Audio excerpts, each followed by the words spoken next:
नमस्कार। स्वागत है आप सबका द इकोनॉमिस्ट में।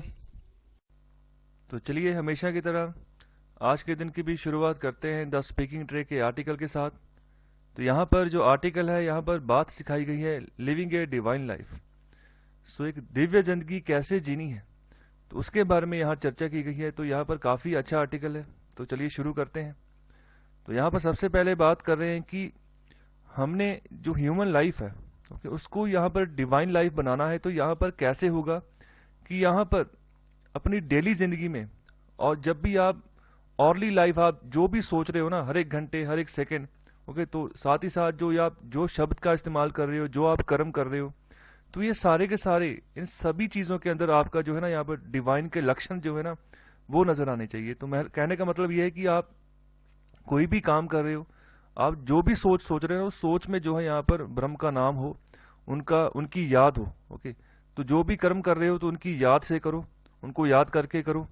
तो यहाँ पर सब चीजें जो भी आप डेली लाइफ में करते हो, तो उसमें जो है आपने उस डिवाइन को बसाना है, सब्लिमेट करना है, बसाना है। ओके, तो यहाँ पर आगे बात कर रहे हैं कि चाहे जो मर्जी हो जाए, आपने हमेशा सच ही बोलना है। ओके, और हमेशा स्वीटली, प्यार से जो है, सही तरीके से यहाँ पर जो है मिठास से बात करनी है, और इस चीज की प्रैक्टिस करनी है बार बार। ओके, और साथ ही साथ यहाँ पर नॉन वायलेंस की बात कर रहे हैं कि झगड़ा वगैरह नहीं करना है, और हर एक फॉर्म में जहां पर भी आप देखते हो, किसी को भी देखते हो, तो वहां पर जो है आप परमात्मा को ही देखो। ओके, तो ये है तरीका। तो जैसे जब ऐसी प्रैक्टिस, जब बार बार करने के बाद ऐसी प्रैक्टिस होनी शुरू हो जाएगी, तब आप कहोगे कि आप जो है एक डिवाइन लाइफ जी रहे हो, एक दिव्य जिंदगी जी रहे हो। सो बहुत फर्क होता है एक नॉर्मल ह्यूमन लाइफ में और एक डिवाइन लाइफ में। डिवाइन लाइफ आपको जो है ना, चिंता से मुक्त मुक्त कर देती है, किसी तरह की चिंता नहीं होती उसमें। तो यहाँ पर अच्छी बात है अगर ये आदतें सीखें। तो यहाँ पर आगे बात कर रहे हैं कि हमें चाहे कुछ भी हो, हमारी जो यहाँ पर सिचुएशन है, उसको यहाँ पर डिवाइन लाइफ के ऊपर, डिवाइन लाइफ के हिसाब से हमें अपनी बनानी है। आने वाली जिंदगी में धीरे धीरे हम शुरू करें। और आगे यहाँ पर बात कर रहे हैं कि विश्वास, श्रद्धा, स्वयं समर्पण, निम्रता। ओके, सो इन सब चीजों का अभाव आपके अंदर जो है यहाँ पर उभरना चाहिए। ओके, और जो भी आपके अंदर अभी आई, जैसे आई वर्ड होता है, ओके, जैसे कहने का मतलब मैं, अगर ये चीजें आपके अंदर डेवलप होती तो इसको हमें यहाँ पर नीचे करना है। डिवाइन लाइफ के अंदर ये सब चीजें नहीं चलती। तो यहाँ पर विश्वास बढ़ाना है, अपना समर्पण बढ़ाना है, ओके, परमात्मा के प्रति अपनी निम्रता। ओके, कहने का मतलब यहाँ पर विनम्र होकर चलना है। ओके, तो यहाँ पर विनम्रता से यहाँ पर आगे बढ़ना है। ओके, और कोशिश करनी है जो अपने अंदर मैं उपज होती है ना, कि ये काम मैंने किया है, ओके, तो इसको खत्म करना है। ओके, तो यहाँ पर अगर ये खत्म होगी तो जो भी ईगो होती है, ईगो का अभाव होता है, वो भी खत्म हो जाएगा। तो इसको यहाँ पर एलिमिनेट करना है, और जो सही बातें हैं, सही चीजें हैं, उनको यहाँ पर प्रमोट करना है अपने अंदर। तो यहाँ पर आगे बात कर रहे हैं कि जब परमात्मा का नाम बार बार लेते हैं, तो जितनी भी रेपिटेशन करते हैं, उससे हमारा माइंड जो है, मन जो है, प्यूरिफाई होता है बार बार। और साथ ही साथ हमें ये काम तो करना ही करना है, हमें प्रैक्टिस करनी है, विचार की प्रैक्टिस भी करनी है, जैसे हम डेली करते हैं। ओके, तो यहाँ पर विचार करने से भी यहाँ पर बहुत चीज़ों का सोल्यूशन निकलता है, और इनके ऊपर भी हम जो है यहाँ पर जिंदगी में बहुत कुछ सीखते हैं। और आगे यहाँ पर बात कर रहे हैं कि जो रियल ब्यूटी होती है, वो होती है जब आप जो है परमात्मा के साथ जो है पूरे घुल मिल जाते हो। तो कहने का मतलब जो आपका हार्ट है, आपका दिल है, उसी में वो बसता है। तो वहां पर हमें कैसे विचार रखने हैं, कैसी सोच रखनी है, ताजो की जो डिवाइन लाइफ में जो हम प्रभु है उसके साथ जो है जुड़ते रहें, तो ये आपके ऊपर है। तो यहाँ पर रियल जॉय इसी में है कि आप जो है, जो परमात्मा आपके अंदर रह रहा है, उसको यहाँ पर उस मन को साफ रखें। तो यहाँ पर जो भी आप अटेम्प्ट करते हो अपनी डिवाइन लाइफ में, उसको यहाँ पर अच्छा करने के लिए, उसको कल्टीवेट करने के लिए, जैसे यहाँ पर सेल्फलेसनेस की बात कर रहे हैं, मतलब कि निस्वार्थ भावना आपके अंदर होनी चाहिए। कोई भी कार्य करें तो वहां पर आपका स्वार्थ नहीं होना चाहिए। ओके, तो यहाँ पर सीधे बढ़ना है आगे, हौसले के साथ आगे बढ़ना है, सहजता के साथ आगे बढ़ना है, और साथ ही साथ उदारता के साथ आगे बढ़ना है, और दया की भावना जो है आपके अंदर जो है वो उत्पन्न रहनी चाहिए। और साथ ही साथ आपके अंदर संयम जो है वो भी डेवलप होना चाहिए। तो ये सब चीजें आपके अंदर होनी चाहिए।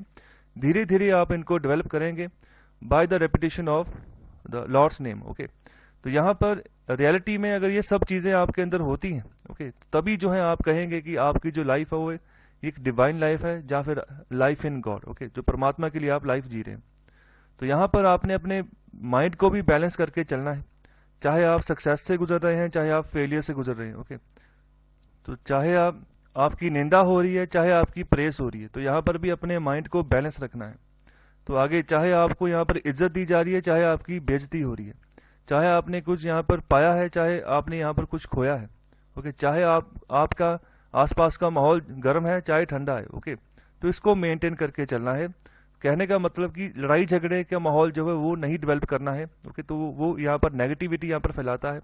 पॉजिटिविटी की और जो है हमने बढ़ना है आगे के लिए। तो यहाँ पर ये जैसी भी सिचुएशन हो, तो हमें अपने मन को यहाँ पर बैलेंस रखना है। तो ये तभी हो पाएगा जब सही मायने में हम डिवाइन लाइफ जो है वो जी रहे होंगे। देखो, बहुत सारे लोग ऐसे जीते हैं, ओके, बाहर से लगता है कि वो डिवाइन लाइफ जी रहे हैं, लेकिन अंदर से नहीं होता है। तो हमें यहाँ पर बाहर की ओर नहीं जाना है कि बाहर लोग क्या सोचेंगे, हमने अपने अंदर की सोचनी है। ओके, दिखावा नहीं करना है। तो ना ही इसके बारे में जो है ज़्यादातर बताने की ज़रूरत होती है।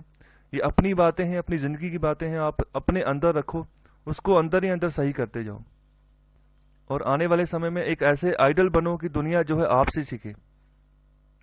और यहाँ पर आगे बात कर रहे हैं कि जो एक इंसान की नॉलेज होता है, जो उसका ज्ञान होता है, वो इतना ज़्यादा होता है कि पूरे यूनिवर्स को यहाँ पर वो गले लगा सकती है। ओके, तो यहाँ पर कहने का मतलब है कि काफ़ी ज्ञान होता है एक इंसान के पास। तो यहाँ पर कुछ भी नहीं यूनिवर्स में जिसके बारे में इंसान को ना पता हो। ओके, तो यहाँ पर एक इंसान की बात कर रहे हैं, बहुत कुछ पता है इसको। अलग अलग फील्ड्स में अलग अलग इंसान जो है काम कर रहे हैं, तो उनको अपने अलग अलग प्रोफेशन में काफ़ी नॉलेज है। तो यहाँ पर जो भी यहाँ पर नॉलेज इंसान लेता है, वो अपने प्यार की वजह से, उसको ज्ञान के साथ प्यार होता है। ओके, तो अपने यहाँ पर अपनी सेक की वजह से जो है यहाँ पर वो यहाँ पर नॉलेज गेन करता जाता है। तो यहाँ पर उसका इसके साथ कोई लेना देना नहीं होता कि हम नॉलेज इसलिए गेन कर रहे हैं कि कल को अगर हमारे पास नॉलेज होगी तो उससे हमें हमारे पास खाना आएगा। ओके, या फिर उसी नॉलेज के हिसाब से जो है आने वाले समय में हम कोई भी अलग प्रोफेशन जो है उसको प्रैक्टिस करेंगे।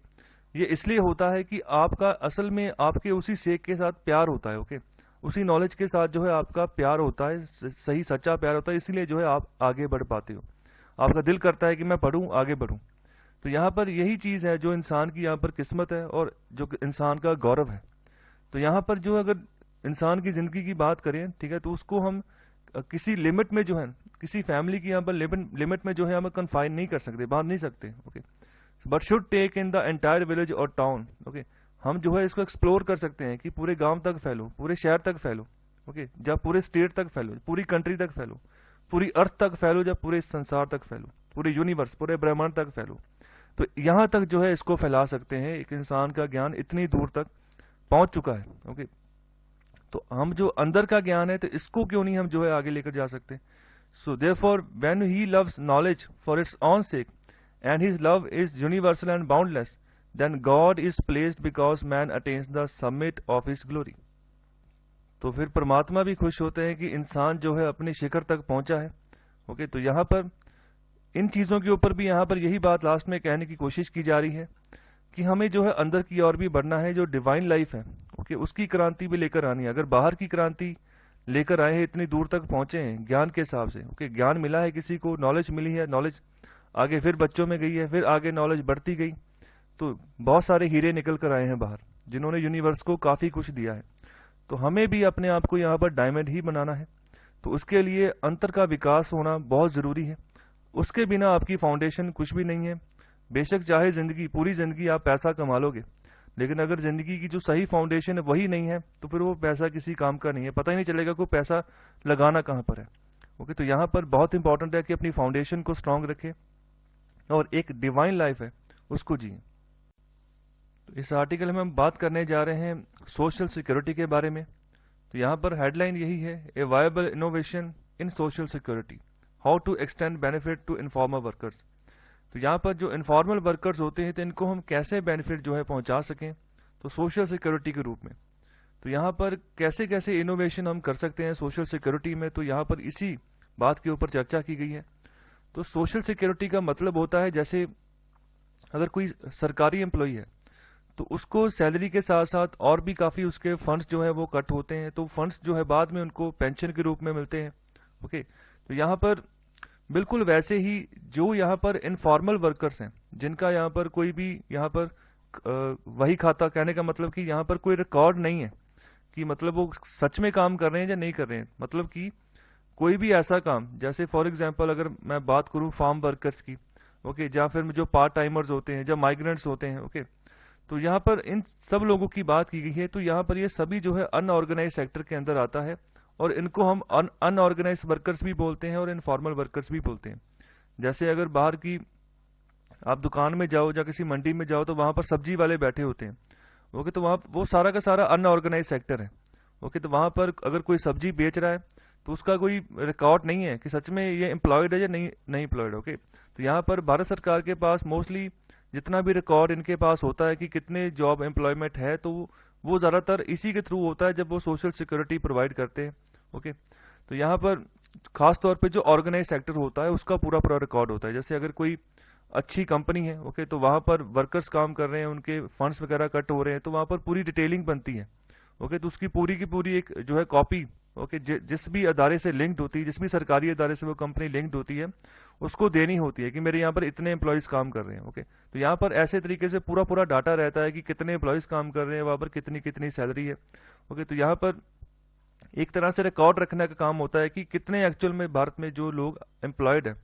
लेकिन अनऑर्गेनाइज सेक्टर में ये अंदाजा लगा पाना कि कितने एम्प्लॉयड है ये मुमकिन नहीं है, ये सिर्फ और सिर्फ एक अप्रोक्सीमेशन होता है। तो यहाँ पर आगे बात कर रहे हैं कि गवर्नमेंट जो है यहाँ पर इसने एक मूव चला है, उन्होंने एक रूल्स बनाने जो है यहाँ पर स्टार्ट कर दिए हैं to implement the social security code 2020। सो 2020 में सरकार सोशल सिक्योरिटी कोड लेकर आई थी। तो यहाँ पर जो बेसिकली अनऑर्गेनाइज सेक्टर था इसके ऊपर फोकस किया गया था। तो यहाँ पर जो रूल्स ड्राफ्ट किए गए हैं, तो यहाँ पर इनको अवेलेबल कर दिया गया है पब्लिकली। तो यहाँ पर जो है लोगों के अभी यहाँ पर कमेंट मांगे गए हैं, ओके। तो यहाँ पर पब्लिक के द्वारा जो है जांच की जाएगी कि सच में जो रूल्स यहाँ पर ड्राफ्ट किए गए हैं ठीक है। तो यहाँ पर जो बेसिकली यहाँ पर जो कोशिश है यही है कि जो अनऑर्गेनाइज सेक्टर है, जैसे मैंने अभी बात की, माइग्रेंट्स है, farm workers, part timers, gig and platform workers, okay, तो इनको भी जो है यहाँ पर सोशल सिक्योरिटी जो है इसका बेनिफिट पहुंचाया जा सके। तो यहाँ पर इसके ऊपर यहाँ पर सरकार फोकस कर रही है थ्रू सोशल सिक्योरिटी कोड 2020। तो यहाँ पर बात करते हैं गिग एंड प्लेटफॉर्म वर्कर्स की। तो ये गिग एंड प्लेटफॉर्म वर्कर्स कौन से होते हैं? जैसे अगर मैं गिग वर्कर्स की बात करूं तो ये वो वर्कर्स हैं, इनको हम जो है ऑनलाइन कॉन्ट्रैक्टर कह सकते हैं, एक तरह से कॉन्ट्रैक्ट वर्कर्स, मतलब जो कॉन्ट्रैक्ट के ऊपर काम करते हैं, ओके। या फिर टेम्परेरी वर्कर्स, मतलब जिनको कोई भी कंपनी हायर करती है कि आपने हमारे कस्टमर्स को आपने सर्विस देनी है, ओके। तो ऐसे वर्कर्स, इनको हम जो है गिग वर्कर्स बोलते हैं। तो यहाँ पर इन लोगों को भी यहाँ पर कोई बेनिफिट नहीं मिलता। और साथ ही साथ जो प्लेटफॉर्म वर्कर्स होते हैं, तो ये भी फॉर एग्जांपल जैसे यहाँ पर ओला टैक्सी चलती हैं, ऊबर टैक्सी चलती हैं, तो यहाँ पर जो लोग यहाँ पर टैक्सी सर्विस यहाँ पर प्रोवाइड कर रहे हैं ऊबर के साथ, ऊबर की वेबसाइट के साथ लिंक हो रहे हैं, ओके। तो फिर जाकर जो है अपना यहाँ पर कस्टमर को ढूंढते हैं, ओके। तो ऐसे जो वर्कर्स होते हैं इनको हम जो है प्लेटफॉर्म वर्कर्स बोलते हैं। ये जो है, ये जो फिगर है, ये जो यहाँ पर टर्म है, इसको यहाँ पर ऑनलाइन प्लेटफॉर्म वर्कर्स भी कहा जाता है, ओके। तो यहाँ पर जो लोग यहाँ पर सर्विस प्रोवाइड कर रहे हैं अपनी टैक्सी के थ्रू, ओके, जो कस्टमर्स के साथ लिंक हो रहे हैं थ्रू एन वेबसाइट, ओके, जैसे यहाँ पर ऊबर की एग्जांपल ले लें, तो ऐसे वर्कर्स को हम ऑनलाइन प्लेटफॉर्म वर्कर्स या प्लेटफॉर्म वर्कर्स कहते हैं। तो यहाँ पर ये प्लेटफॉर्म वर्कर्स वो वाले नहीं है जो रेलवे स्टेशन के ऊपर होते हैं, तो यहाँ पर ये कंफ्यूजन ना रखिएगा। तो यहाँ पर इन सब लोगों के पास किसी भी तरह का सोशल सिक्योरिटी नहीं है, तो इनको सोशल सिक्योरिटी प्रोवाइड करनी है कि इनको भी कोई ना कोई बेनिफिट जो है मिले, ओके। जैसे यहाँ पर जो बूढ़े लोग हो जाते हैं, तो यहाँ पर भी सरकार उनको पेंशन देती है, चाहे उसने गवर्नमेंट जॉब की है चाहे नहीं की है। अगर वो गवर्नमेंट जॉब के बगैर की अगर पेंशन है तो बहुत कम होती है, लेकिन सरकार सोशल सिक्योरिटी के रूप में उनको प्रोवाइड करती है कि क्योंकि जो जिंदगी जब इंसान बूढ़ा होता है तो तब उसको पैसे की जरूरत होती है, ओके। तो यहाँ पर पैसे बहुत कम आते हैं, 200 300 500 मैक्सिमम, ओके। तो वो भी जो है 3-3 महीने बाद आते हैं, ओके। तो वो भी यहाँ पर बहुत सारे लोग, बहुत सारे बुजुर्ग ऐसे होते हैं जो बैंकों के चक्कर काटते रहते हैं, यही पूछते हैं कि हमारी जो पेंशन आती है वो आई कि नहीं आई, ओके। तो यहाँ पर अगर बात करें जो गवर्नमेंट एम्प्लॉयड है, तो उसको यहाँ पर उसकी पहले से तय होता है कि उसको सोशल सिक्योरिटी मिलनी है, तो उसकी काफी अच्छी पेंशन आती है। तो आगे यहाँ पर बात करें कि इसका कवरेज कैसे फैलाएं, इसको कैसे बड़े पैमाने पर इंडिया में फैलाएं, तो यहाँ पर बोल रहे हैं आधार कार्ड। आधार कार्ड एक अच्छा मीजर है, अगर इसको हम यहाँ पर यूज करते हैं तो यहाँ पर अच्छे तरीके से जो है कवर कर लेंगे पूरे भारत को, अच्छे तरीके से जो है ऑथेंटिकेशन हो जाएगी कि हाँ जो जिसको हम यहाँ पर सोशल सिक्योरिटी का बेनिफिट प्रोवाइड कर रहे हैं, हाँ पहुंच रहा है या नहीं पहुंच रहा है, ओके। इसके अलावा यहाँ पर बात कर रहे हैं कि जो अनऑर्गेनाइज गिग या प्लेटफॉर्म वर्कर्स, उनको यहाँ पर चाहिए कि अपने आप को रजिस्टर करें, ओके, आधार का नंबर यूज करके किसी भी एक डेडिकेटेड पोर्टल के ऊपर, जो कि यहाँ पर भारत सरकार प्रोवाइड करे for the availability of social security benefits. मतलब कोई ऐसा पोर्टल बने जहां पर वो विजिट करें, अपने आप को रजिस्टर करें, अपना आधार नंबर रजिस्टर करें और जो है सोशल सिक्योरिटी बेनिफिट्स वहां से लें। तो यहाँ पर आगे बात कर रहे हैं कि जहां पर जो बेनिफिट्स हैं वो यहाँ पर जो कंस्ट्रक्शन वर्कर्स होते हैं, तो उनको भी यहाँ पर एड्रेस करके चलना है कि उनको भी यहाँ पर बेनिफिट्स पहुंचे। तो ये रिस्पॉन्सिबिलिटी होगी जो भी डेडिकेटेड बोर्ड जो भी यहाँ पर सरकार के द्वारा बनाया जाएगा कि इंश्योर करे कि लगातार जो है यहाँ पर जो सोशल सिक्योरिटी का बेनिफिट है इन सब वर्कर्स को जो है मिलता जाए, चाहे वो एक स्टेट से दूसरी स्टेट शिफ्ट कर गए। ओके, तो यहाँ पर बेनिफिट जो है वो नहीं रुकना चाहिए, बेशक वो इंसान जिसने रजिस्टर किया है उस पोर्टल के ऊपर जहां मर्जी काम कर रहा हो भारत में।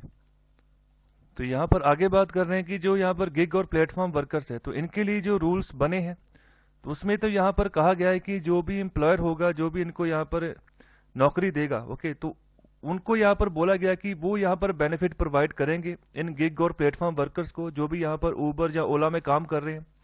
तो इनको भी यहाँ पर सोशल सिक्योरिटी में यहाँ पर योगदान देना होगा जो इनके एम्प्लॉयर होंगे, फॉर एग्जाम्पल ऊबर और ओला। ओके, तो यहाँ पर आगे ये बात बोल रहे हैं कि जो यहाँ पर रूल्स है ना, जो यहाँ पर वर्कर का जो कंट्रीब्यूशन होगा अपने ही फंड में, उसके बारे में यहाँ पर किसी भी तरह की जो स्पष्टता है वो नहीं कर रहे हैं। तो यहाँ पर यही बात बोल रहे हैं कि अगर ऑर्गेनाइज सेक्टर की बात करें तो यहाँ पर रूल्स यही बोलते हैं नॉर्मली, जैसे ऑर्गेनाइज सेक्टर है तो वहां पर अगर किसी एम्प्लॉय की कुछ सैलरी है तो उसमें से कुछ ना कुछ जो है 10% 15% कट होता है और वो अलग से फंड में जो है यहाँ पर यूटिलाइज होता जाता है। और वो फंड ऐसा होता है जिसमें 10% खुद से कटता है और 10% जो है उनका एम्प्लॉयर जो होता है वो खुद ऐड करता है, फिर वो एक फंड में जो है यहाँ पर ऐड होता जाता है, ओके, जिसको हम प्रोविडेंट फंड भी बोलते हैं यहाँ पर। तो ये होता है ऑर्गेनाइज सेक्टर के केस में। तो यहाँ पर हम बात कर रहे हैं अनऑर्गेनाइज सेक्टर के बारे में और सोशल सिक्योरिटी के बारे में। तो यहाँ पर ये बात कर रहे हैं कि जो अभी के रूल्स हैं सोशल सिक्योरिटी कोड के ऊपर, वो ये स्पष्ट नहीं कर रहे हैं कि जो यहाँ पर अनऑर्गेनाइज सेक्टर का वर्कर है कि क्या वो भी खुद से यहाँ पर कंट्रीब्यूट करेगा कि नहीं करेगा। तो यहाँ पर यही चीज के ऊपर क्वेश्चन मार्क कर रहे हैं कि चलो यहाँ पर सरकार जो है इसको यहाँ पर हाईलाइट करना चाहिए कि जो भी यहाँ पर गिग वर्कर कोई भी अर्निंग कमा रहा है, ओके, तो उसका कुछ ना कुछ जो पोर्शन है ना वो यहाँ पर कट होना चाहिए, ताकि कि बाद में जब उसकी रिटायरमेंट एज आ जाए तो उसको वो ट्रांसफर हो जाए एज ए सेविंग अकाउंट। तो यहाँ पर इसके ऊपर क्वेश्चन कर रहे हैं कि ऐसा क्यों नहीं किया गया है। तो यहाँ पर जो मेन फोकस है वो है कि जो पोस्ट रिटायरमेंट सिक्योरिटी है उसके ऊपर, कि जब बंदा रिटायर हो जाता है उसके बाद उसको मेनली सिक्योरिटी की जरूरत पड़ती है। तो यहाँ पर सबसे बड़ी चीज आती है हेल्थ केयर, ओके, रिटायरमेंट के बाद। तो यहाँ पर जो भी यहाँ पर फंडिंग का पैसा आता है, जो भी यहाँ पर बाय इंसेंटिव या एम्प्लॉयर जो यहाँ पर देते हैं या फिर वर्कर के जो सैलरी है उससे कट होता है, तो उसको यहाँ पर रिटायरमेंट के बाद ही मोस्टली यूज होता है पैसा बोला, क्योंकि बाद में इसको पेंशन के रूप में दिया जाता है एम्प्लॉयज को। तो यहाँ पर यही कोशिश है कि अनऑर्गेनाइज सेक्टर के जो लोग हैं इनको भी यहाँ पर इसी तरह से यहाँ पर पेंशन फंड के तौर पर ये पैसा दिया जाए। तो आगे यहाँ पर बात कर रहे हैं कि हेल्थ केयर के बारे में यहाँ पर क्या हुआ है। तो यहाँ पर जो एम्प्लॉय स्टेट इंश्योरेंस स्कीम है, ओके, तो ये एक पर्टिकुलर स्कीम है, भारत सरकार इसको चलाती है अलग अलग राज्यों में। तो यहाँ पर जहाँ पर लगता है कि किसी राज्य में जो सिचुएशन सही नहीं है वर्कर्स की, तो वहाँ पर इनको या ये एक्सटेंड भी कर देते हैं।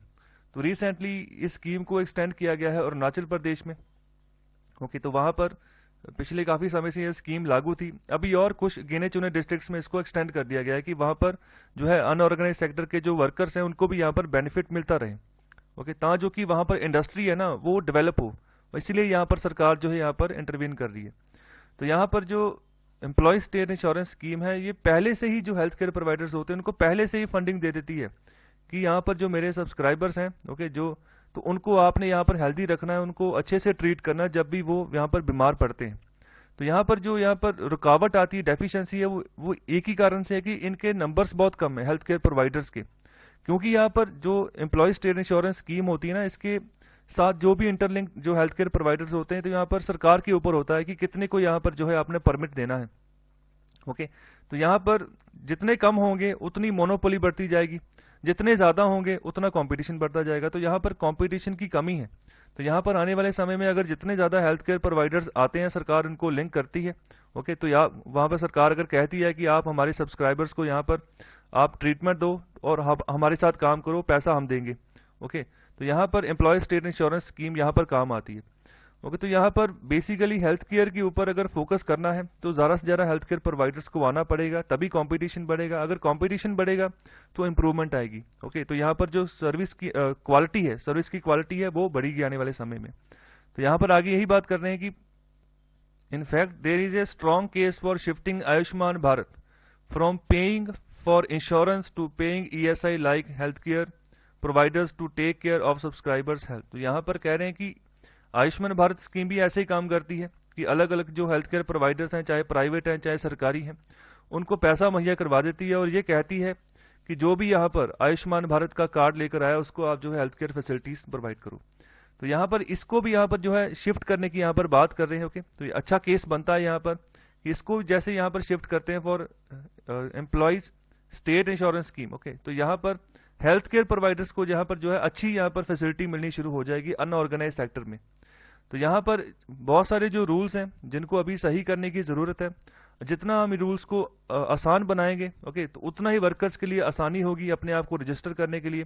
जो यहाँ पर पोर्टेबिलिटी होती है रजिस्ट्रेशन की, जितनी आसान होगी उतनी आसानी से वो आगे बढ़ पाएंगे। ओके, और उतना ही अच्छे तरीके से जो है यहाँ पर यूनिवर्सल कवरेज हो जाएगा आप जो यहाँ पर बेनिफिट लेकर आ रहे हो सोशल सिक्योरिटी के तहत अनऑर्गेनाइज सेक्टर के लिए। तो यहाँ पर आपने कोशिश यही करनी है कि यहाँ पर इंश्योर यही करना है कि यहाँ पर मोस्टली पूरे इंडिया लेवल तक ये बेनिफिट पहुंचे। ओके, तो यहाँ पर अच्छी बात है अगर सरकार सोशल सिक्योरिटी कोड लेकर आ रही है तो यहाँ पर सरकार को कोशिश करनी होगी कि फंडिंग भी यूटिलाइज करे। ओके, तो यहाँ पर जो यहाँ पर क्वेश्चन मार्क किया है कि जो गिग वर्कर्स हैं वो अपनी अर्निंग का यहाँ पर पैसा नहीं दे रहे हैं, तो यहाँ पर क्वेश्चन मार्क करने की इनको भी यहाँ पर जितना भी पैसा ये कमा रहे हैं उनका 5 या 10% इनको भी डालना चाहिए उसमें। तो इस आर्टिकल में बात कर रहे हैं हु गेन्स व्हेन किसान मीट्स इंडिया आईएनसी। तो यहाँ पर जब किसान इंडिया आईएनसी से जब मिले थे तो किसको फायदा हुआ था, तो यहाँ पर क्वेश्चन मार्क कर रहे हैं। तो इंडिया आईएनसी का जो बेसिक टर्म है यहाँ पर यूज किया जाता है for formal sector. Okay, formal sector जिसको हम ऑर्गेनाइज सेक्टर भी बोलते हैं, जो यहाँ पर किसानों की मदद करता रहा है किसी ना किसी तरीके से। तो यहाँ पर ऑथर बेसिकली यही बात कहना चाहते हैं कि अभी फिलहाल जो नए फॉर्म बिल्स आए हैं तो यहाँ पर वो अभी तो फॉर्म एक्ट बन चुके हैं, तो यहाँ फिर भी जो है भारत के अलग अलग एरियाज में उसके खिलाफ जो है यहाँ पर प्रोटेस्ट चल रहे हैं कि वो फॉर्म बिल्स जो है उनको वापस लिया जाए। तो यहाँ पर ऑथर बात कर रहे हैं कि इनको अभी ये जो प्रोटेस्ट हो रहे हैं इनको कम किया जा सकता है। हमारे पास ऐसे सबूत है, ओके, जिससे ये साबित होता है कि काफी बड़े पैमाने पर इंटरेक्शन रहा है फार्मर्स का कंपनीज के साथ। ओके, और फार्मर्स ने यहाँ पर काफी फायदा भी फार्मर्स को पहुंचा है इसका। तो इसके एविडेंस है, तो इसको हम अभी शो अप कर सकते हैं कि पहला कैसा इतिहास रहा है फार्मर्स और कंपनीज के बीच में। तो यहाँ पर सीधे सीधे बात करें, सबसे पहली एग्जांपल ले रहे हैं फार्मर इंटरेक्शन की विद अमूल। ओके, जैसे बहुत सारे फार्मर इकट्ठे हुए। ओके, तो यहाँ पर उन्होंने एक कॉर्पोरेट स्ट्रक्चर बनाया। ओके, तो एक तरह का एक कोऑपरेटिव स्ट्रक्चर था ये। ओके, तो जो कि बना था फार्मर्स के ही द्वारा, जिसको नाम दिया गया अमूल। ओके, जहां पर एक व्हाइट रेवोल्यूशन हुआ था जब ये अमूल बना था, जिसको हम कहते हैं कि सफेद क्रांति आ गई। ओके, दूध मतलब कि जो दूध की प्रोडक्शन थी वो काफी बढ़नी शुरू हो गई भारत में। ओके, और इसके जो फाउंडर थे अमूल के, उनका नाम था वर्गीस कुरियन। बहुत इंपॉर्टेंट है, ध्यान रखिएगा। तो आगे यहां पर बात कर रहे हैं कि सिर्फ इसमें ही फार्म इंटरेक्शन नहीं थी, फार्मर्स की इंटरेक्शन कंपनीज के साथ भी बढ़ी आने वाले समय में। और उसमें क्या हुआ कि बहुत सारे यहाँ पर एग्री इनपुट्स थे। ओके, तो उसके यहाँ पर जो है एग्रीमेंट्स भी हुए थे, कॉन्ट्रैक्ट भी हुए थे बहुत सी कंपनीज के साथ फार्मर्स के। वो जो कंपनीज थी उन्होंने अपनी टेक्निक को यूज करके, ओके, फिर बाद में फार्मर प्रोड्यूस को लेकर उसको बेचना शुरू कर दिया। तो यहाँ पर जब फार्मर प्रोड्यूस कोई भी क्रॉप होती है, कोई भी प्रोडक्शन होती है, तो उसको कंपनियों ने खरीदा, उसको फिर अपने हिसाब से यहाँ पर बेचा ऑर्गेनाइज मैनर में। तो यहाँ पर स्टार्टिंग में एग्जांपल ले रहे हैं 1990s की, कि यहाँ पर पेप्सी ने यहाँ पर सबसे पहले कॉन्ट्रैक्ट फार्मिंग की थी। ओके, तो जो यहाँ पर टमाटर के किसान थे, मतलब जो टमाटर की खेती करते थे, तो उनके साथ यहाँ पर जो है एग्रीमेंट हुआ था। ओके, तो यहाँ पर भी उन्होंने फार्मर्स को एक अश्योर्ड प्राइस दिया था। ओके, जो भी यहाँ पर जितनी क्वांटिटी का प्राइस बनता था उस हिसाब से यहाँ पर उनको बेनिफिट पहुंचाया था। बात कर रहे हैं ई चौपाल के बारे में। सन 2000 में आईटीसी ने यहाँ पर ई चौपाल इसको लॉन्च किया था। तो यहाँ पर एक तरह का ये ऑनलाइन प्लेटफॉर्म है। ओके, तो जहां पर ये कम से कम 4 मिलियन किसानों को जो है यहाँ पर सपोर्ट करता है। ओके, तो यहाँ पर अलग अलग तरह की प्रोडक्ट्स की वैरायटी है। तो पूरे भारत में फूड की बहुत सारी डाइवर्सिफिकेशन है, तो वो यहाँ पर उपलब्ध होती है। तो यहाँ से कोई भी जो कस्टमर है यहाँ से जो है प्रोडक्ट मंगवा सकता है। तो इसका जो यहाँ पर डायरेक्टली बेनिफिट जो है वो फार्मर्स को ही पहुंचता है, उनको एक मार्केट मिल जाती है कि जहां से वो अपना सामान बेच पाए। साथ ही साथ जो फास्ट मूविंग कंज्यूमर गुड्स हैं, ओके, जो मतलब कि बहुत जल्दी से जो यहाँ पर कंज्यूम हो जाते हैं, जैसे यहाँ पर कोई भी फूड प्रोडक्ट है, ओके, इसके अलावा कोई भी ऐसा प्रोडक्ट, ओके, जो जल्दी से कंज्यूम होता है और उसकी जो शेल्फ लाइफ बहुत कम है, मतलब जल्दी से निकल जाता है। तो यहाँ पर कमेंट बॉक्स में मुझे यहाँ पर कम से कम 5 एग्जांपल्स दीजिए FMCGs की, okay, fast moving consumer goods की। तो यहाँ पर टबैको को अलग रखा गया, ओके। तो साथ ही साथ यहाँ पर स्टार्टिंग में 10 स्टेट्स इसने कवर किए थे। तो अभी के लिए अगर बात करें तो अभी ITC जो यहाँ पर ऑपरेट कर रही है 21 स्टेट्स में, ओके। तो यहाँ पर कोशिश कर रही है कि जो यहाँ पर उत्पादन निकलता है किसानों का उसको इम्प्रूव किया जाए, जो वाटर है उसको कंजर्व किया जाए, बचाया जाए, और साथ ही साथ जो फार्मर उसकी इनकम को भी जो है यहाँ पर डबल किया जाए, जो कि यहाँ पर भारत सरकार का लक्ष्य भी है कि सन 2022 तक जो है फार्मर की इनकम को हमने डबल करना है, ओके। तो यहाँ पर ये सब कुछ काम कर रही है ITC in collaboration with NITI Aayog, okay. सो नीति आयोग, इसका पुराना नाम था प्लानिंग कमीशन। ये प्लान करके चलता है, उस हिसाब से यहाँ पर जो भी यहाँ पर अप्रोच होती है, पहले ऐसा यहाँ पर ऐसा था कि यहाँ पर टॉप टू बॉटम अप्रोच होती थी। अभी जो है जब से नीति आयोग बना है सन 2015 के बाद, अब इसकी बॉटम टू टॉप अप्रोच होती है। मतलब यहाँ पर ग्राउंड लेवल पर प्रॉब्लम्स पूछी जाती हैं, फिर जो टॉप पे जाकर उसका सोल्यूशन, उसके सोल्यूशन के हिसाब से जो है यहाँ पर नीति तैयार होती है, पॉलिसी तैयार होती है। तो यहाँ पर एक और है DCM श्री राम, जो यहाँ पर फर्टिलाइजर प्रोवाइड करते हैं, ओके। तो यहाँ पर बात कर रहे हैं DCM Shri Ram provides not just fertilisers but also a variety of agri solutions including hybrid seeds. तो यहाँ पर जो मेनली जो प्रॉब्लम रहती है किसानों को वो यही होता है कि जब फसल लग जाती है कोई ना कोई बीमारी भी साथ में लग जाती है फसलों को, तो उसके भी सोल्यूशंस अलग अलग तरह के चाहिए। तो फर्टिलाइजर इसलिए किसान यहाँ पर यूज करता है। फर्टिलाइजर के अलावा और भी बहुत सारे केमिकल्स है जो यहाँ पर यूज किए जाते हैं, ताकि कि कोई किसी तरह का कीड़ा जो है, बीमारी जो है यहाँ पर फसलों को ना लगे, ओके। तो यहाँ पर एक पर्टिकुलर ब्रांड है जिसका नाम यहाँ पर दिया गया DCM श्री राम। तो यहाँ पर हाइब्रिड सीड्स की भी बात की गई है कि हाइब्रिड सीड से क्या होता है। तो इन सीड्स की अगर यूज होता है तो इससे प्रोडक्शन एक्टिविटी जो फार्म प्रोड्यूस होता है वो बढ़ जाता है। और आगे यहाँ पर बात कर रहे हैं महिंद्रा ट्रैक्टर्स की। तो उन्होंने भी जब ट्रैक्टर्स यहाँ पर लॉन्च किए तो यहाँ पर फार्मर्स को सपोर्ट की फाइनेंसिंग के जरिए, कि आप फाइनेंसिंग के जरिए जो है ट्रैक्टर्स खरीद सकते हैं। इसके अलावा एक और कंपनी जिसको यहाँ पर एस्कॉट बोलते हैं, ये भी यहाँ पर ट्रैक्टर्स बनाती है। फार्म ट्रैक नाम के ट्रैक्टर्स होते हैं इनके, एस्कॉट्स के। और इसके साथ साथ और भी बहुत सारी फार्म मशीनरी है जो यहाँ पर ये बनाती है। तो यहाँ पर इनोवेटिव फार्म मशीनरी जो है इन्होंने बनाई है, जिससे किसानों को सपोर्ट हुई है। इसके अलावा बात कर रहे हैं UPL की। ये भी एक मल्टीनेशनल कंपनी है, ओके, जो यहाँ पर पेस्टिसाइड की सप्लाई करती है, ओके। तो यहाँ पर बात करने की सिर्फ इन्होंने पेस्टिसाइड की ही सप्लाई नहीं की, इसके अलावा जो है फार्मर्स को यहाँ पर ट्रेन भी किया है कि कैसे इसको यूज करना है, ओके, और क्या इसका सही तरीका है इसको डिप्लॉय करने का, अगर आप अपने खेतों में इसको यहाँ पर यूज कर रहे हो, ओके। तो यहाँ पर जिस तरह की भी बीमारियां लगती हैं उनसे कैसे किस तरीके से बचाया जा सकता है अपनी फसलों को, तो इसके रिगार्डिंग ये ट्रेनिंग भी देते रहे UPL, ओके। तो आगे बात कर रहे हैं, अगर सीड कंपनीज की बात करें तो यहाँ पर इनका भी एक बहुत बड़ा इम्पैक्ट रहा है। बेशक इनको थोड़े खराब नजरिए से देखा जाता है क्योंकि ये ज्यादा डेवलपमेंट नहीं कर पाई अपनी टेक्नोलॉजी में यहाँ पर, ओके। लेकिन फिर भी इंडिया को यहाँ पर इन्होंने वर्ल्ड बीटर बना दिया इन कॉटन, ओके। तो यहाँ पर आगे बात कर रहे हैं Bayer and Corteva supply vital agrochemicals. तो यहाँ पर एग्रोकेमिकल्स की बात कर रहे हैं, ओके। तो इनकी जो सप्लाई थी ये भी काफी अच्छी रही है। आगे बात कर रहे हैं the likes of Kargil provide farmers with reliable customers.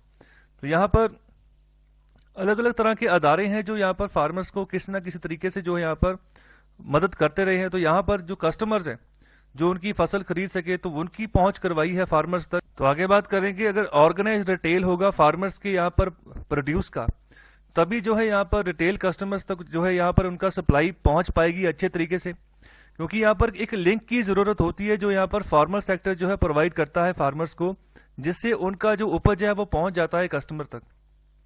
तो यहाँ पर जैसे फूड रिटेलिंग की बात कर रहे हैं बाय फ्लिपकार्ट, ठीक है। तो ये भी यहाँ पर काम चल रहा है, आगे बढ़ रहा है। इसके अलावा जो यहाँ पर आप देखो कि रिलायंस फ्रेश है, ओके। तो यहाँ पर वो भी यहाँ पर अलग अलग तरह के फूड प्रोडक्ट्स होते हैं, वेजिटेबल्स होते हैं जो यहाँ पर सेल करता है। आगे बात कर रहे हैं कि farmers must be organise into coops or producer organizations to gain bargaining clout. So that is the real challenge before farmer organizations. तो यहाँ पर बहुत अलग अलग तरह की फार्मर प्रोड्यूसिंग ऑर्गेनाइजेशंस भी हैं जहां पर जो है अलग अलग मेंबर्स होते हैं। तो ओके, तो यहाँ पर उनका एक होल्ड होता है जहां पर वो बात रखते हैं अपनी थ्रू फार्मर्स प्रोड्यूसर ऑर्गेनाइजेशंस। तो यहाँ पर उनके सामने भी बहुत सारे चैलेंजेस हैं कि उनको अपने आप को ऑर्गेनाइज करना होगा। जो यहाँ पर ये बाहर की जो कंपनीज हैं, ओके, तो उनके साथ भी यहाँ पर बार्गेनिंग करनी होगी। कहने का मतलब अपने आप को इस तरीके से ऑर्गेनाइज करना होगा कि खुद से आगे आए। ओके, तो यहाँ पर देखो, अगर फार्मर्स को भी अपनी यहाँ पर प्रोडक्टिविटी बढ़ानी है, अगर अपनी इनकम बढ़ाना चाहते हैं, तो उनको भी चाहिए कि जो बीच में जितने भी बिचौलिए हैं उनको कम करें। ओके, बिचौलियों की जगह खुद लें, तभी जो है उनकी जो है इनकम सपोर्ट बढ़ सकती है। लेकिन ऐसा मुमकिन हो नहीं पाता है क्योंकि ज्यादातर जो किसान है भारत में वो यहाँ पर वो किसान है जिनके पास जो है कम जमीन है। ओके, जिनके पास अगर कंपेयर करें बड़े किसानों के साथ तो बहुत कम जमीन होती है, तो वो यहाँ पर ऐसी अप्रोच नहीं लगा पाते। उनको कोई ना कोई यहाँ पर लिंकेज चाहिए होता है जो उनके प्रोड्यूस को जो है आगे भेज सके। तो इसीलिए यहाँ पर मंडियां बनाई गई हैं जहां पर फार्मर्स अपनी प्रोड्यूस को लेकर आते हैं, वहां पर आड़तिया बैठता है, ठीक है, वो खरीदता है, फिर आगे उसको यहाँ पर सरकार को बेचता है, जहां फिर अगर प्राइवेटली उसकी सेल करनी है तो प्राइवेटली सेल करता है। तो यहाँ पर किसान अगर खुद भी अगर आगे आता है, अगर किसानों की यहाँ पर जो प्रोड्यूसर ऑर्गेनाइजेशंस हैं वो ऐसा कुछ फैसला लेती हैं, तो यहाँ पर काफी सारे चैलेंजेस हैं जिसको वो ओवरकम जो है यहाँ पर कर सकते हैं। इस आर्टिकल में हम बात करने जा रहे हैं मेक इन इंडिया के बारे में। तो यहाँ पर बात कर रहे हैं ऑथर की इसको समय पर करना है, make in India in time. तो हम अभी काफी पीछे रह गए हैं, तो हमें आगे बढ़ना है, तो समय के हिसाब से हमें चलना है, आगे बढ़ना होगा। तो recently he government of India ने यहाँ पर कुछ मेजर्स जो है यहाँ पर अनाउंस किए हैं कि कैसे हम इंडियन इंडस्ट्री को जो है यहाँ पर ग्रो करेंगे। जैसे अभी आत्मनिर्भर भारत 3.0। ओके, तो यहाँ पर ये जो पैकेज आया तो उसमें यहाँ पर काफी पैसा जो है यहाँ पर मैन्युफैक्चरिंग सेक्टर को भी दिया गया है। तो यहाँ पर देखो, जो प्रोडक्शन लिंक्ड इंसेंटिव था तो उसमें उसके ऊपर यहाँ पर सरकार जो है आने वाले 5 सालों में 1.5 लाख करोड़ के आसपास जो है यहाँ पर खर्चा करेगी। तो काफी बड़ी अमाउंट हो जो सरकार यहाँ पर यूज करने जा रही है कि इंडियन इंडस्ट्री को आगे जो है यहाँ पर बढ़ाया जाए। मेक इन इंडिया का जो यहाँ पर स्लोगन है, ठीक है, उसको और आगे प्रमोट किया जाए। तो यहाँ पर इंडिया यहाँ पर चाहता है कि ज्यादा से ज्यादा जो जॉब्स हैं वो क्रिएट करे मैन्युफैक्चरिंग में। ओके, तो यहाँ पर जो एवरेज वेज लेवल है इसको भी यहाँ पर चाहता है इंडिया की राइज हो आने वाले समय में। तो तभी राइज होगा जब जो प्रोडक्शन एक्टिविटीज हैं वो बढ़ेंगी। ओके, तो यहाँ पर जो लो स्किल सर्विसेज हैं और जो एग्रीकल्चर है, तो यहाँ पर सबसे ज्यादा जो जॉब्स है यहीं से निकल कर आ रही हैं। ओके, एक तो जो एग्रीकल्चर है, दूसरा एग्रीकल्चर के अलाइड जो एक्टिविटीज हो जाती हैं, इसके अलावा वो सभी एक्टिविटीज जहां पर जो है स्किल्स की खास जरूरत नहीं होती। ओके, तो यहाँ पर ऐसी जॉब्स में हमेशा पोटेंशियल कम रहता है कि उनकी कोई सैलरी बढ़ जाएगी। ओके, जैसे अगर बात करें किसी लेबर की, ओके, लेबर का काम है जैसे एक जगह से मिट्टी उठाई, ओके, दूसरी जगह शिफ्ट कर दी। ओके, तो यहाँ पर जैसे मजदूरी बोलते हैं हम। ओके, तो यहाँ पर इसमें कोई खास स्किल नहीं होता। ओके, तो यहाँ पर जैसा स्किल है फिर उसी हिसाब से यहाँ पर जो है आपका पैकेज होता है, उसी हिसाब से आपकी वेज होती है। तो ऐसी सर्विसेज में बहुत कम यहाँ पर पोटेंशियल रहता है कि यहाँ पर आपको अच्छी सैलरी मिल जाएगी। ये बढ़ती है लेकिन समय के हिसाब से उसमें काफी समय लग जाता है। ओके, आगे यहाँ पर बात कर रहे हैं कि यहाँ पर जो हाई वैल्यू मैन्युफैक्चरिंग सेक्टर्स है जैसे machine, tools, telecom equipment, defence gear, यहाँ पर जो बात कर रहे हैं कि यहाँ पर हमें कोशिश करनी है कि इंडिया अच्छे से ग्रो करे। ओके, तो यहाँ पर एक स्ट्रेटेजिक जो है इंपेरेटिव बना के चल रहा है भारत। तो यहाँ पर भारत की सिक्योरिटी के लिए डिफेंस सेक्टर को अगर हम यहाँ पर मजबूत करते तो काफी फायदेमंद होगा भारत के लिए आने वाले समय में। तो आगे यहाँ पर कंपैरिजन कर रहे हैं इंडिया और चाइना का। तो बात कर रहे हैं सन 1990 की, तो तब कह रहे हैं कि इंडिया और चाइना का अगर मैन्युफैक्चरिंग सेक्टर की बात करें तो कंपेरेबल था। हम कंपेयर कर सकते थे कि हाँ भाई किन्हीं सेक्टर्स में भारत आगे था, किन्हीं सेक्टर्स में चाइना आगे था, तो ऐसे था। तो अभी के लिए अगर कंपेयर करें तो चाइना का मैन्युफैक्चरिंग सेक्टर जो है भारत से 10 गुना आगे है। ओके, तो यहाँ पर 27.2% है चाइना की इकोनॉमी का। ओके, तो जो कि 4.8 टाइम्स बड़ा है भारत से। तो यहाँ पर कंपेयर किया जा रहा है, तो भारत की बात करें तो यहाँ पर सिर्फ 13.7% है। तो और आगे यहाँ पर बात करें कि यहाँ पर बहुत बड़े पैमाने पर फर्क आ गया है। अगर मैन्युफैक्चरिंग की कॉम्पोजिशन की बात करें तो 1990s में ही यहाँ पर इंडिया की बात करें तो यहाँ पर मशीनरी जो कैपिटल गुड्स की प्रोडक्शन होती थी, तो यहाँ पर इंडिया काफी अच्छे काम कर रहा था। ओके, आगे चल रहा था चाइना से। लेकिन अभी के लिए चाइना जो है कैपिटल गुड्स सेक्टर की बात करें तो वहां पर 50 गुना ज्यादा बड़ा है। ओके, चाइना भारत से। तो कैपिटल गुड्स जहां पर मशीनरी की प्रोडक्शन होती है, फिर उसी मशीन को यूज करके छोटे छोटे जो प्रोडक्ट्स हैं उनकी प्रोडक्शन होती है। ओके, तो यहाँ पर इन जो ऐसी मार्केट होती है उसको हम कैपिटल गुड मार्केट भी बोलते हैं। तो आगे यहाँ पर बात कर रहे हैं कि चाइना सिर्फ और सिर्फ हम वर्ल्ड फैक्ट्री के नाम पर जानते हैं चाइना को, तो सिर्फ और सिर्फ वो गारमेंट, शूज, टॉयज ऐसे ही एक्टिविटीज में वो आगे नहीं बढ़ रहा है। ओके, तो ये जितनी भी एक्टिविटीज हैं ये सभी इसको लो वैल्यू प्रोडक्ट्स बोला जाता है। तो पिछले 30 सालों में सिर्फ इसी क्षेत्र में आगे नहीं बढ़ा है, साथ ही साथ वो वर्ल्ड का एक प्रीमियर प्रोड्यूसर बन गया है इन electronic hardware, power equipment and telecom gear. तो इन सब सेक्टर्स में भी वो काफी आगे निकल गया है भारत से। सो इतना आगे निकल गया है कि हम यहाँ पर भारत में भी अगर हम कोई भी यहाँ पर इलेक्ट्रॉनिक हार्डवेयर यूज कर रहे हैं, ओके, या फिर कोई भी चीज ऐसी यूज कर रहे हैं जो हमने चाइना से इंपोर्ट की, तो वहां पर मेड इन चाइना ही लिखा होता है। ओके, तो बात हम यहाँ पर कर रहे हैं मेक इन इंडिया की। तो यहाँ पर आगे बात कर रहे हैं कि जो भी यहाँ पर लेबर इंटेंसिव सेक्टर्स हैं, जैसे गारमेंट्स है, ओके, तो यहाँ पर जो टेक्नोलॉजी की बात करें, जहां पर की अच्छी यहाँ पर स्किल इंटेंसिव सेक्टर्स भी अगर बात करें, तो यहाँ पर भारत जो है अच्छी पकड़ बना सकता है आने वाले समय में, अगर चाहता है कि मैन्युफैक्चरिंग के स्पेक्ट्रम में उसने आगे बढ़ना है। तो यहाँ पर मोस्टली जो लेबर इंटेंसिव सेक्टर्स हैं और जो स्किल इंटेंसिव सेक्टर्स है, इसमें आगे बढ़ सकते हैं आने वाले समय में। तो यहाँ पर बहुत सारे पॉलिसी लेसन जो है हम सीख सकते हैं दूसरों से भी, जैसे बांग्लादेश और वियतनाम, तो इन्होंने भी ये बहुत अच्छा कर रहे हैं टेक्सटाइल के मार्केट में भी, खासतौर पे जो लेबर इंटेंसिव सेक्टर्स है इनके यहाँ। तो यहाँ पर जो चाइना से निकल कर आ रहा है, ओके, तो यहाँ पर शिफ्ट हो रहे हैं। ओके, तो यहाँ पर अच्छा कर रहे हैं कि ऐसा पॉलिसी रिफॉर्म लेकर आ रहे हैं कि बाहर से यहाँ पर जो इन्वेस्टमेंट उसको भी अट्रैक्ट कर रहे हैं और साथ ही साथ चाइना को कॉम्पिटिशन भी दे रहे हैं। और साथ ही साथ चाइना जहां पर जगह छोड़ते जा रहा है वहां पर ये जगह कैप्चर करे जा रहे हैं बांग्लादेश और वियतनाम। तो भारत क्यों नहीं कर सकता वहां पर? ओके, भारत की तो वैसे भी इंडस्ट्री काफी बड़ी है इनसे। तो यहाँ पर जो भी टेक्नोलॉजी इंटेंसिव सेक्टर्स हैं, ठीक है, तो वहां पर भी सरकार को कुछ अच्छे जो है पॉलिसी पैकेजेस जो है लेकर आने होंगे आने वाले समय में, अगर मेक इन इंडिया इसको सही माने में जो है प्रूव करना है आने वाले समय में। तो पहले यहां पर ऐसे होता था कि जो इंडियन फैक्ट्रीज थी वो ग्लोबल सप्लाई चेन में अपने आप को प्लग करती थी, कैसे कि अपनी जो प्रोडक्शन थी उसकी कॉस्ट को कम करके, और साथ ही साथ जो लॉजिस्टिक्स होते थे उनको इम्प्रूव करके कि जल्दी से जल्दी जो है पोर्ट्स तक सामान पहुंचे उनका, फिर आगे जो है यहाँ पर ग्लोबलाइजेशन के थ्रू जो सप्लाई के लिए आगे चला जाए। लेकिन बाद में क्या जो आने वाले समय है उस हिसाब से हमें कैसे स्ट्रेटेजी बनानी होगी कि जितने भी एंटरप्राइजेस हैं इंडिया में उनको अपने आप को डेवलप करना होगा ज्यादा, और जितने भी यहाँ पर कॉम्प्लेक्स मैनेजमेंट एबिलिटीज हैं इनको यहाँ पर इंप्रूव करना होगा, मतलब अपने हिसाब से यहाँ पर डेवलपमेंट करनी होगी कि कैसे, जैसे दूसरा आगे हमसे निकल रहा है तो वहां पर उसने भी कोई पॉलिसी कोई स्ट्रेटेजी अपनाई है, तो उस हिसाब से हम कैसे आगे आए। ओके, तो यहाँ पर और जो यहाँ पर कॉम्प्लेक्स टेक्नोलॉजी उसको सीखना होगा आने वाले समय के लिए, तभी हम आगे आ सकते हैं। जब भी कभी कोई देश नई टेक्नोलॉजी अनाउंस करता है, नई टेक्नोलॉजी डेवलप करता है, तो फिर उसी टेक्नोलॉजी की जो डिमांड है पूरे वर्ल्ड में होनी शुरू हो जाती है। तो इस तरीके से हमें भी आगे बढ़ना है। तो इसके लिए हमें अपनी जो रिसर्च एक्टिविटीज है उसको बढ़ाना होगा, जो कि हालांकि इंडिया में इतने बड़े पैमाने पर नहीं है। ओके, तो चाइना और यूएस के साथ अगर कंपेयर करें तो उनकी रिसर्च काफी आगे है भारत से। तो आगे बात कर रहे हैं जो यहाँ पर कन्वेंशनल ट्रेड इकोनॉमिस्ट है, ठीक है, तो वो यहाँ पर फोकस करते हैं open markets to facilitate flow of materials across national boundaries in जीएससीज। तो यहाँ पर जीएससीज का मतलब होता है ग्लोबल सिक्योरिटी चैलेंजेस। तो इनको मद्देनजर रखते हुए यहाँ पर इकोनॉमिस्ट बोलते हैं कि ओपन मार्केट ऑपरेशन जो है इनको फैसिलिटेट करना चाहिए, ताकि जो कि मटेरियल्स का जो फ्लो है एक से दूसरी कंट्री तक आसानी से हो सके। तो यहाँ पर आगे बात कर रहे हैं कि ये भी कह रहे हैं कि जो फाइनेंशियल इन्वेस्टमेंट है, ठीक है, वो भी जो है अक्रॉस बॉर्डर जो है आने वाले समय में उसको ईजियर करना चाहिए, ताकि जो कि ज्यादा से ज्यादा इन्वेस्टमेंट जो है वो भी पहुंचे। ओके, लेकिन अगर बात करें हम टेक्नोलॉजी की, ओके, तो वो जो अगर इसको बात करें कि इनके भी यहाँ पर इसका फ्लो अच्छे से यहाँ पर एक कंट्री से दूसरी जगह पहुंचना चाहिए, तो यहाँ पर इसमें यहाँ पर इनकी थ्योरी काम नहीं करती है, जो भी यहाँ पर इकोनॉमिस्ट थ्योरी देते हैं।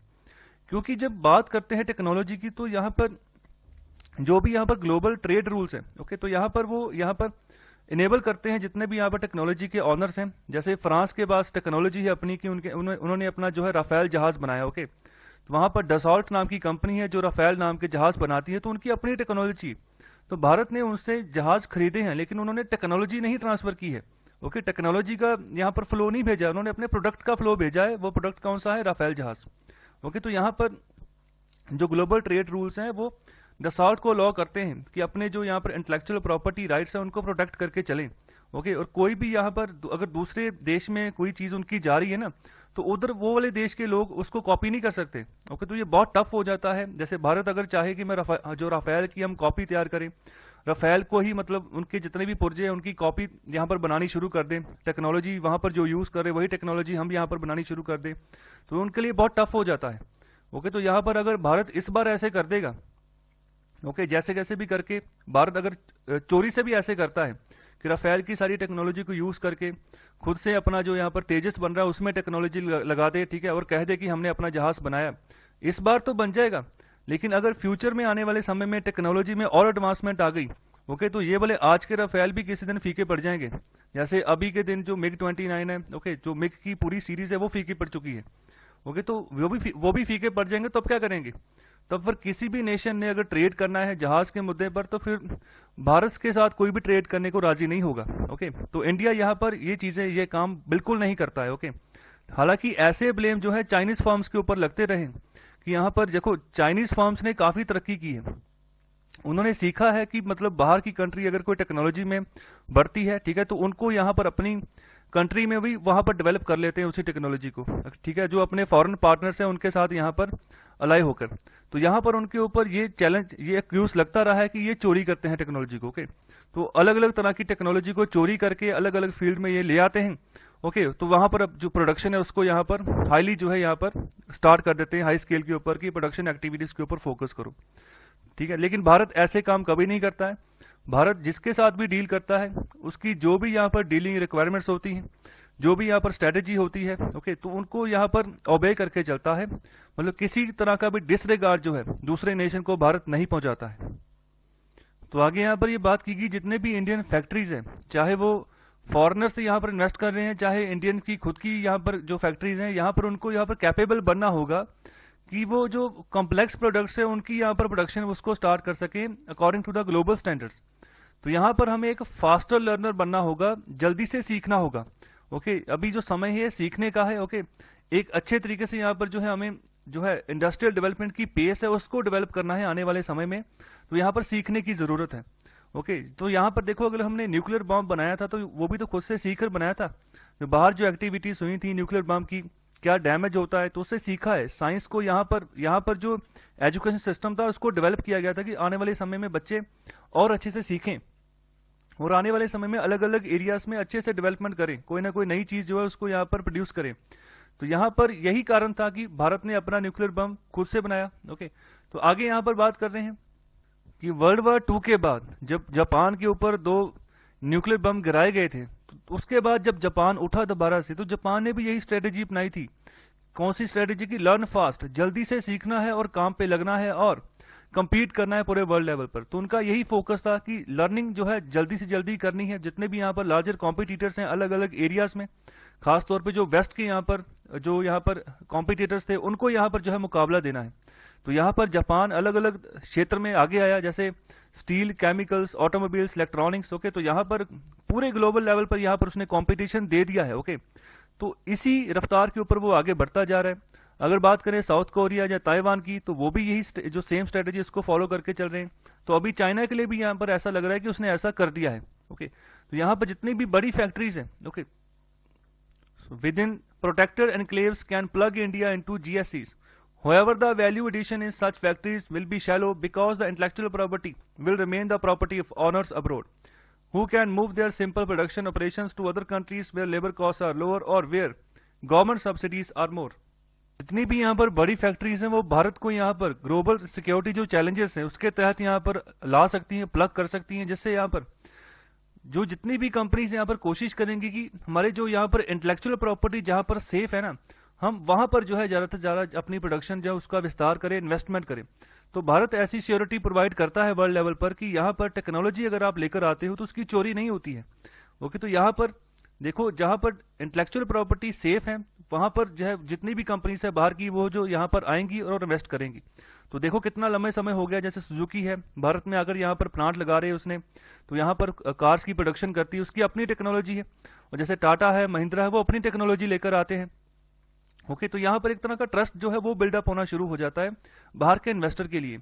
तो यहाँ पर जो है आने वाले समय में जो भी यहाँ पर प्रॉपर्टी है ऑनर्स की, ओके, वो can move their simple production operations to other countries. तो मतलब जहां पर इंटेलेक्चुअल प्रॉपर्टी जहां पर सेम है, तो अपनी सिर्फ और सिर्फ प्रोडक्शन एक्टिविटीज उनको एक्सपैंड करना होता है, तो भारत यहाँ पर उनके लिए एक अच्छी जगह बन सकता है, क्योंकि वो ग्लोबल सिक्योरिटी जो चैलेंजेस है उसके तहत यहाँ पर जो है अच्छा माहौल प्रोवाइड कर रहा है जो बाहर के इन्वेस्टर्स हैं, बाहर के जो यहाँ पर इंडस्ट्रियलिस्ट हैं उनके लिए। तो यहाँ पर अच्छी जो है यहाँ पर जो लेबर कॉस्ट है वो भी यहाँ पर कम है, ओके। तो साथ ही साथ भारत जो है यहाँ पर सर्विस सब्सिडीज भी यहाँ पर देता है। तो बेसिकली यहाँ पर बात कर रहे हैं जो भी कोई नेशन अच्छी सब्सिडी देगा, जो भी सरकार अच्छी सब्सिडी देगा, अच्छी यहाँ पर कम से कम कॉस्ट वाली लेबर प्रोवाइड करेगा, तो वहां पर क्यों नहीं आएगा कोई यहाँ पर इन्वेस्ट करने। तो आगे यहाँ पर बात कर रहे हैं ली कुआन यू के बारे में। तो यहाँ पर ये बहुत ही बड़ी हस्ती है जिन्होंने सिंगापुर की इकोनॉमी को पूरी तरह से बदल कर रख दिया। तो सिंगापुर बहुत ही एक गरीब देश था, एक छोटा सा टापू देश है सिंगापुर, ओके। तो बहुत ही गरीब था, लेकिन अभी देखो सिंगापुर की इकोनॉमी कहाँ से कहाँ तक पहुंच चुकी है। तो यहाँ पर उनकी ही यहाँ पर जो है फार साइटरनेस, कहने का मतलब कह सकते हैं कि दूरअंदेशी थी, ओके। तो यहाँ पर जिसकी वजह से सिंगापुर की इकोनॉमी जो है आज यहाँ पर पहुंची है। तो यहाँ पर भी उन्होंने इसी चीज के ऊपर फोकस किया था कि यहाँ पर टाइम बेस्ड टारगेट रखे थे अपने, कि कौन से टारगेट को कितने समय पे यहाँ पर कंप्लीट करना है और जल्दी से सीखना है और आगे बढ़ना है। तो ये सिंगापुर जो है पहली यहाँ पर जो है जापान के साथ साथ पहली यहाँ पर जो है एशिया की डेवलप्ड जो है इकोनॉमी है, ओके। तो यहाँ पर इंपॉर्टेंट बात है, ध्यान रखिएगा। तो यहाँ पर वो चाहते थे कि वेज लेवल्स बढ़े, तो इसके लिए उन्होंने चाहा कि जो है यहाँ पर लिविंग स्टैंडर्ड उसको इम्प्रूव करना होगा, ओके। तो यहाँ पर उन्होंने और यहाँ पर एक दूरअंदेशी रखी, एक विजन रखा कि किस तरीके से हम जो है आगे बढ़े। तो उसके चलते इन्होंने यहाँ पर जो हाई वैल्यू मैन्युफैक्चरिंग है सिंगापुर में, ठीक है, उसको यहाँ पर स्टैब्लिश किया, बढ़ाया। और साथ ही साथ इनके साथ के जितने भी जो पड़ोसी देश थे, जैसे हम जिनको एशियन कंट्रीज बोलते हैं, ओके, जैसे यहाँ पर इंडोनेशिया है, मलेशिया है, उसके अलावा ब्रुनेई है, फिलीपींस हैं। तो ये इनके सभी की जो आसपास के ये एक पड़ोसी मुल्क है सिंगापुर के। सिंगापुर एक बहुत ही छोटा देश है इनके मुकाबले, ओके। तो यहाँ पर इन्होंने उनके मुकाबले काफी आगे निकल गए, और साथ ही साथ स्किल डेवलपमेंट के ऊपर भी इन्होंने यहाँ पर अच्छा फोकस किया कि कैसे हम जो है आगे बढ़े। तो अगर आज आप इंडिया के रुपीस को कंपेयर करेंगे सिंगापुर के डॉलर के साथ, तो काफी पैसे हैं, ओके। तो यहाँ पर एक सिंगापुर का जो डॉलर है वो 50 रुपए के आसपास है। तो यहाँ पर देखो कि करेंसी की वैल्यू के हिसाब से भी इनकी इकोनॉमी कितनी आगे है। तो यहाँ पर तीन बातें आगे जो है ऑथर बात कर रहे हैं कि अगर इंडस्ट्री बिल्डर्स हैं इंडिया के, तो यहाँ पर उनको क्या काम करना होगा अगर अच्छे से जो है इंडस्ट्रियल डेवलपमेंट लेकर आना। तो तीन यहाँ पर कैपेबिलिटीज के ऊपर फोकस करना होगा। तो सबसे पहले बात कर रहे हैं factory managers must learn how enterprises learn new capabilities faster. So the discipline of organizational learning gives insights that economists can't provide. So कहने का मतलब है जो फैक्ट्री मैनेजर्स हैं उनको ये इनकी जिम्मेदारी है कि कैसे जो है एंटरप्राइज जो है कैसे सीखे आने वाले समय में और अपनी कैपेबिलिटीज को कैसे आगे बढ़ाए, जो नई कैपेबिलिटीज उभर रही हैं पूरे वर्ल्ड में, ओके। तो यहाँ पर जो ऑर्गेनाइजेशन है, ठीक है, उसको वहां पर ऑर्गेनाइजेशनल लर्निंग कैसे प्रोवाइड करनी है, ठीक है, उसका यहाँ पर पूरा का पूरा एक खाता जो है तैयार करना होगा, जो कि इकोनॉमिस्ट नहीं कर सकते। इकोनॉमिस्ट जो है पॉलिसी दे सकते हैं, लेकिन इंडस्ट्रियल लेवल पर आपने कैसे आगे बढ़ना है ये आपके ऊपर है। और दूसरा यहाँ पर बात कर रहे हैं कि जो फैक्ट्री मैनेजर्स हैं और जो पॉलिसी मेकर्स हैं वो जो है उनको यहाँ पर जो ह्यूमन बींग्स हैं तो उनको यहाँ पर अप्रिशिएट करना होगा, ओके। उनको just as a labour cost के तौर पे यहाँ पर नहीं देखना है, ओके। उनको यहाँ पर इस तरीके से लेकर जाना है कि आने वाले समय में आपकी ग्रोथ में उन्होंने बहुत ही अहम रोल जो है अदा करना है, ओके। तो यहाँ पर they are the assets of the enterprise, okay. तो उनको नर्चर करने की जरूरत है, ठीक है। वो काम कर रहे हैं तभी आपकी जो एंटरप्राइज है वो आगे बढ़ रही है। अगर उनको सही नहीं रखेंगे तो फिर एंटरप्राइज का काम धीरे हो सकता है, ओके। तो यहाँ पर ह्यूमंस हैं, okay, learn and also improve manufacturing systems capabilities, इनको भी सही करना है। सो देखो अगर किसी भी इंडस्ट्री का काम चलाना है ना, जो ह्यूमन बीइंग जो लेबर वहां पर काम कर रही है ना उसको खुश रखना बहुत जरूरी होता है। तो जितनी वो खुश रहेगी उतना जल्दी से काम होगा, ओके। तो यहाँ पर तीसरी बात कर रहे हैं ट्रेड एंड इंडस्ट्रियल पॉलिसीज, ठीक है, उनको ऐसे क्रिएट करना है कि जो डोमेस्टिक एंटरप्राइजेस है ना वो जल्दी से सीखें और आगे बढ़े, ऐसी स्पेस बन जाए डोमेस्टिकली मैन्युफैक्चरिंग जो इंडस्ट्री है उसके लिए।